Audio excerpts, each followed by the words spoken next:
it was while I was in Bristol that I went fruitarian, and that was a traumatic experience, to say the least. I would say, because even now I struggle to find the words to actually describe what happened, what the first moment was, but I woke up one day, it was a regular morning, and I just felt clogged up, bogged down, depressed. I couldn't figure out why. When it came to getting something to eat, I didn't want to do it at all. Something just wasn't right. And I tried to carry on with that morning, but I just couldn't do it. Something wasn't right. And basically what it came down to was I forced myself to eat, and I really didn't want to do it. I tried to think of why, what's going on, and just leave it, let it, ride out or something like that, but I just didn't want to do it. And so what I did was I just sat down and thought about things, and it just occurred to me that I just didn't feel good. I really didn't feel good, and I'm just sat there brainstorming as to why I don't feel good, and I was full of mucus. I couldn't even draw a full breath, because I had just so much waste up here. And I felt depressed, and this was something I was noticing that was happening slowly for a while. And I just started to think, because none of how I was feeling and was making any sense. And I'm soul searching, and something just said, take a day off, go out and get some fruits, and for some reason that was just so appealing to me. So that's what I did. I just followed my intuition, and that's what I did. Went to the local Indian market. It was a huge store with fruits all around the world. And I got honeydews, I got grapes, I got a couple of mangoes, and I've always remembered this, I got some undried figs. And I cycled back home, and I devoured those like nobody's business. And it just felt fantastic. It felt so natural, like I've always been doing it. When in fact it was the opposite. I'd hardly ever had fruits. So heaven knows why I even wanted fruits in the first place, But like I say, it really rang alarm bells, because it was pretty much the first time I was aware of my own intuition and listening to it. And like I say, I felt fantastic. It was like a total breath of fresh air. It was just a total relief. And I could literally feel my body like, we don't have to put up with all that other stuff anymore. I did it for. And I had no cravings whatsoever for anything else. I just wanted fruits. Like after the 7 days, bang, detoxification hit. And I wasn't aware of any of this at all. I had read or flicked through maybe a raw book or something like that, but I really had no internet access to look up or do any research at that point. I remember ordering some real budget fruitarian magazines. They weren't even magazines, they were more like pamphlets. And before that, I didn't even realise fruitarianism existed. I thought I was the only one. I thought I made up the word, because I thought veganism, I'm eating fruits, that's fruitarianism.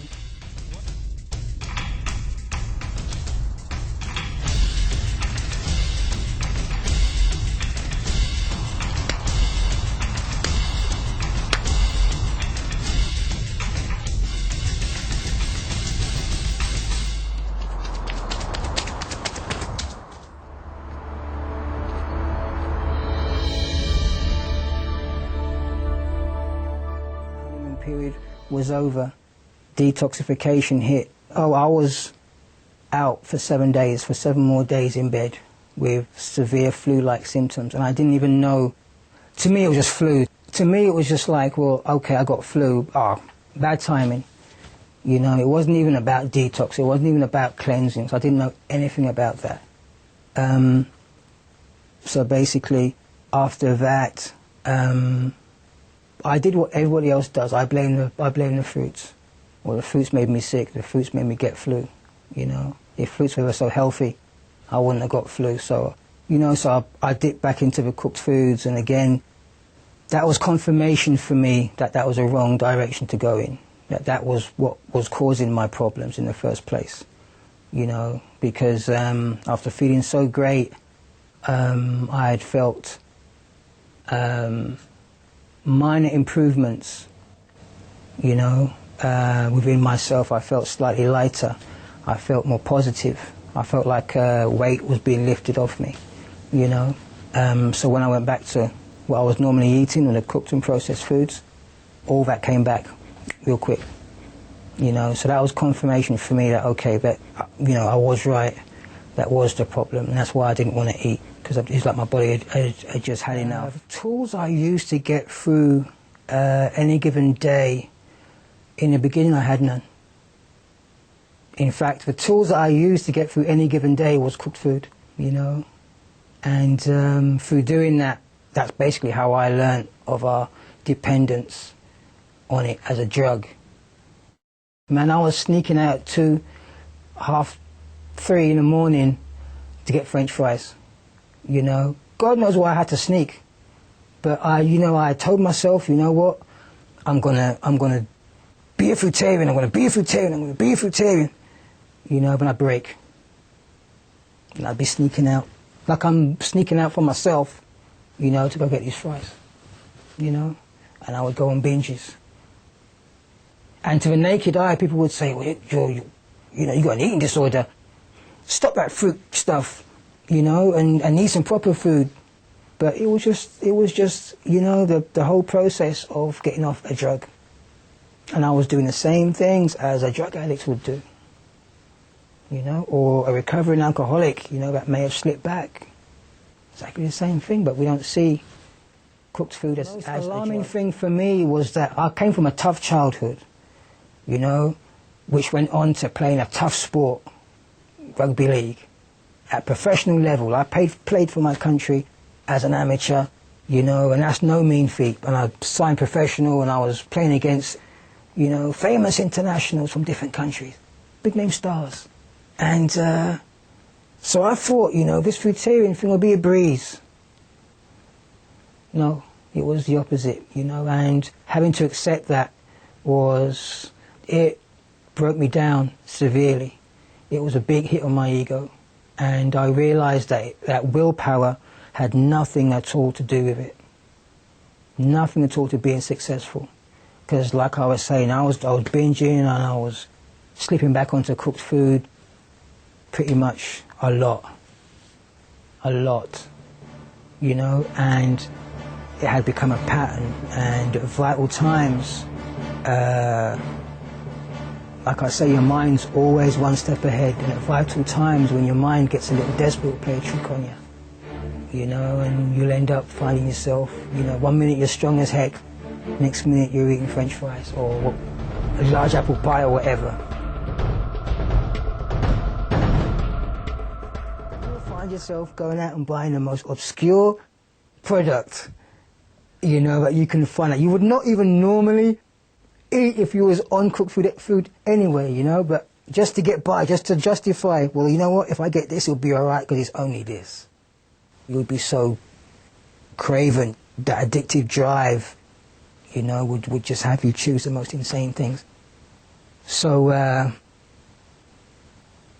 I didn't have any tools whatsoever, because obviously willpower wasn't going to do anything. I tried, you know, all my, you know, toughness, you know, I'm not going to do this, I'm not going to do this. I tried every motivational thing known to man.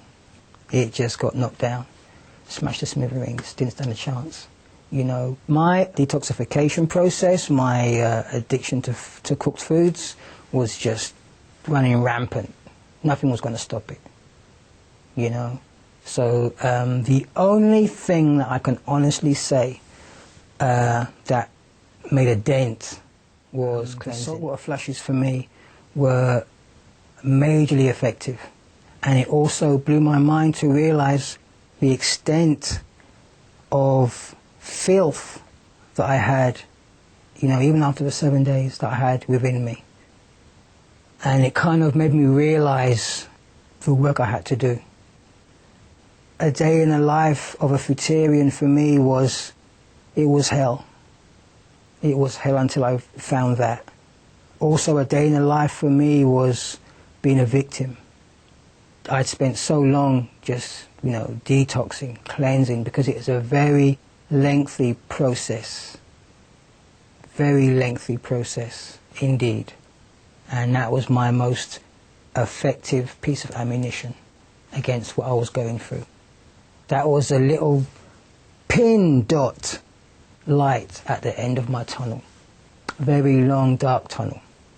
I can't even begin to tell you how hard the process was at that time for me. People thinking you can go through tailing in a couple of weeks and you'll be right. It's not that way at all. You know, it's the first initiation to higher levels of consciousness. And the way to get to higher levels of consciousness is to eliminate what's lower in your consciousness, which is man-made processed foods. Because if you think about it, man-made foods is exactly that, man-made. It's got nothing to do with your body at all. Most of the time I was miserable, but again, intuitively, I was tip-top, you know. But it was the process of getting off cooked foods.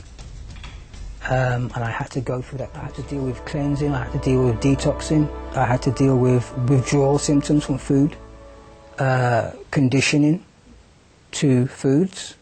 You know, my brain was like, well, why can't I eat this? It's what I've always done, it's what you do. You know, all of a sudden you're telling me, no, I've got to eat fruits. Conditioning on many levels. And it wasn't the detox symptoms that I went through. And I'm sure a lot of these symptoms were from not eating cooked foods too, the whole withdrawal process, the whole, you know, addiction thing. They were headaches. I wasn't a headache person, I was getting headaches. You know, the base of my neck, these annoying headaches. Severely irritable. Like one time I was literally cruising the streets for a fight. I was ready to fight anybody. Someone bumped me in the street, I was ready to fight or argue. If anybody looked at me wrong in the checkout line, argue. My detox symptoms mimicked sickness in terms of flu, you know, in that initial stage. A lot of what I went through was lethargy. I was very lethargic, very depressed. And I knew it was linked to the process. I knew it just wasn't fruits making me sick or anything in fruits making me sick, you know. I knew it was because of what I was doing, and the process was bringing up these detoxification symptoms. I had little 5-year-old children, you know, come to me and say, why are you so skinny? And that hurt me so much.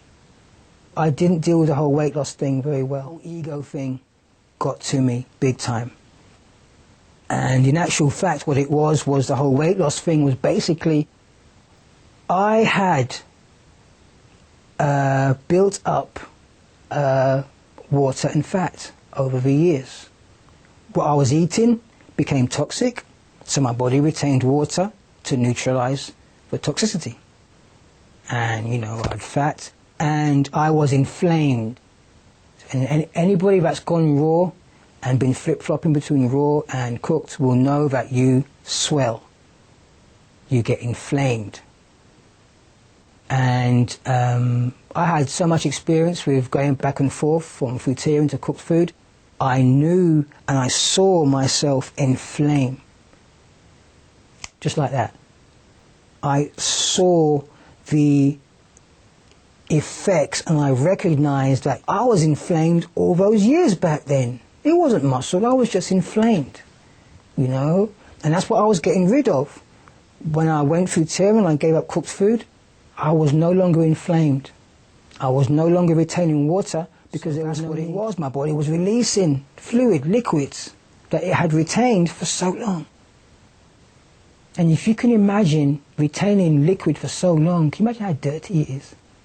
And all that stuff's inside you, along with the fats, the partially digested waste, you know, toxic as heck. Stuff that's not even coming out, because I've also learned from the cleansing that not everything you cleanse comes out one time. You know, not even with the saltwater flush. That's why you have to do it for 7 days.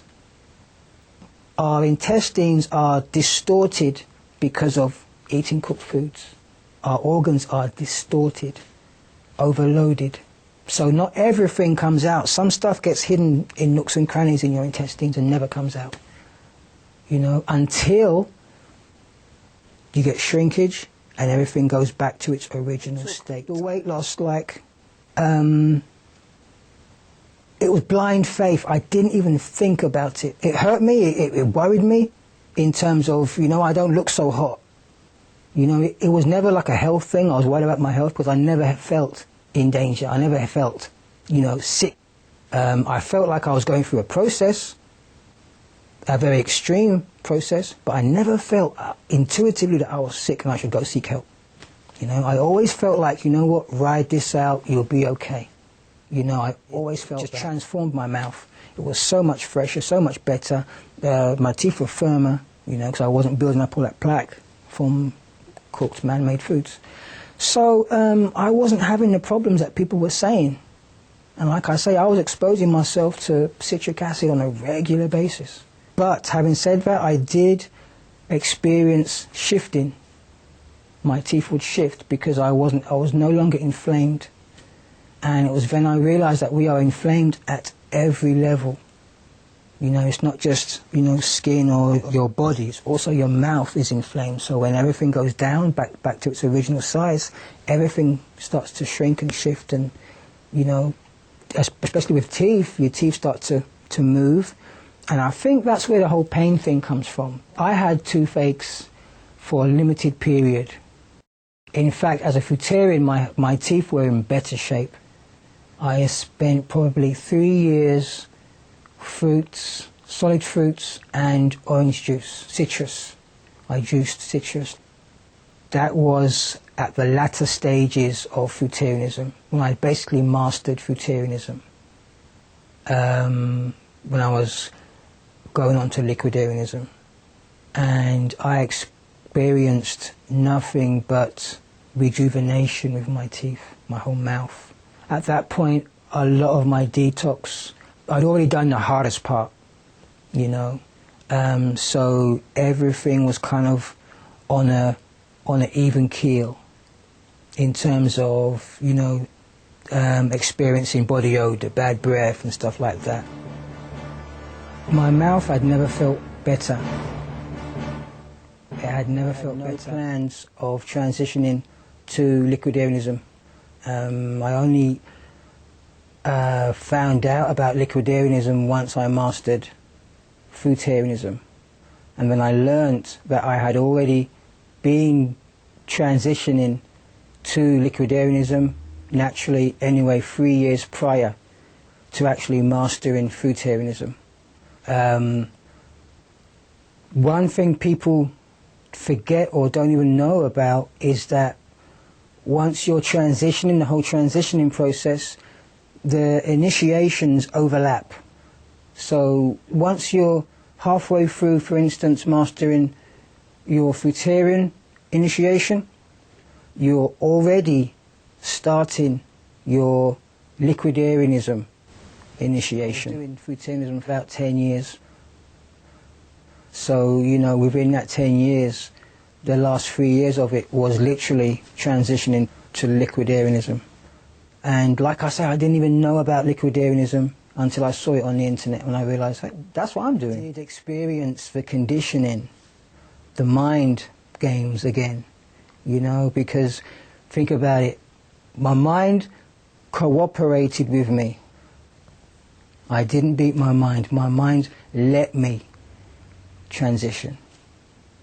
You know, divine timing, everything else, spiritual connection, my mind let me. It cooperated with me, it knew exactly what I wanted to do, and it cooperated. But this time it was different. It wasn't all my physical stuff. The bulk of my physical work had been done. The bulk of my rejuvenation, the bulk of my breaking down and rebuilding had been done. You know, the bulk of the whole emotional attachment had been done. Getting rid of the conditioning to actual cooked food had been done. So it was a learning curve, but in a different way, with liquidarianism. And it taught me a lot about my mind this time. It was more mind stuff. It was more verging on the spiritual, but it was more mind and conditioning stuff with liquidarianism. Did I want to stay in a comfort zone? Or did I want to pursue the path and take whatever happens, come what may? I had to do two things. I had to sit down and soul search and decide what I wanted to do. I had to take into account fruitarianism, liquidarianism, everything that I went through. I had to decide what I wanted to do. I had to reflect where I've been, what I've learnt. And I accepted the calling to breatharianism. I took some time. I reflected on what I've been through, where I've been. I laughed, I cried, I went through every emotion. I got angry. I kicked rocks. I got angry, everything. For a long evening. That's how powerful this whole journey has been. It's been like a journey of self-discovery, like I've never been through. You know, I think like not many people will ever go through. Veganism is sweet. Sweet! Because I've done all the work. I've done the bulk of the work. So now I'm benefiting from liquidarianism. I've still got my own process to go through with breatharianism, but at the end of the day, I've done the bulk of the work. And I've become such a tough cookie that the process I have to go through with breatharianism is nothing. It's as if everything I went through as a fruitarian prepared me for now, or the future. One day, after feeling a great sense of well-being, and this is in my later time, actually it was probably in the overlap between fruitarianism and liquidarianism. One day I jumped on the scales. All of a sudden I had gained 20 pounds out of nowhere. And I had to just salute the body, man, you know? And it was incredible. So I knew things could happen miraculously like that. So when I went through the overlap between liquidarianism and breatharianism, and I decided to go water-free, I lost a little bit. It didn't even faze me. At this point, I was still working out. Everything was great. I was bigger than most guys on cooked food. Despite the fact he no longer consumes food, Jericho's stamina is fantastic. I would just stop people in parks and, you know, people would just watch in awe of what I was doing, just throw myself around, you know. I would go to a park where I usually work out, and as soon as I got on the monkey bars, people would and just sit on the park benches and watch. Did I get sick as a breatharian? Nope. It was basically evolving from liquidarianism. No problems at all. No problems. I've not had a scuffle, I've not had a cough, or I've had anything. No, not even any fear that I'm doing the wrong thing. Nothing like that at all. What was it like for Jericho when he transitioned completely to breatharianism? Jericho couldn't contain his joy as he shared his experience. Oh boy, it was awesome. Awesome, awesome, awesome. If I had a bunch of cheerleaders right now, they'd be like, give me a B! It was awesome, awesome, awesome, awesome. You know, to spend 15, 16 years going through that. And only now I'm reaping the rewards of it. I've still yet to reap the rewards of breatharianism, I feel. It was incredible. Living my own life is sweet. Again, you're still going through a process. But fruitarian made a man out of me, so I can deal with that. I didn't lose any strength. Confidence I had in spades, because I was seeing the benefit of just going through that little 3-4 week thing, you know. Getting through the whole starvation thing. It wasn't really starvation, it was just a sensation of my body getting rid of whatever it needed to get rid of and shrinking back to original size. The changes I went through as a breatharian, of course there were mental changes. My thoughts changed, I was more positive. I had become way more aware and way more open to spiritual things. Another change I noticed with breatharianism was being as light as a feather. And that really messed with my mind a little bit, because it was like learning to walk again, it was like learning to run again. I would overcompensate because, you know, I was just so much lighter.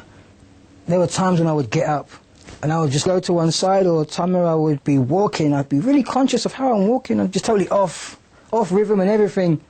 And running would be the same, just totally off rhythm, and it took me a while to get back into the whole, you know, lightness thing. For me, personally, it was a spiritual connection. Personally, I have no idea whatsoever how the human body can go without food, but I do believe that it's some people's natural state. I honestly believe it's not for everybody.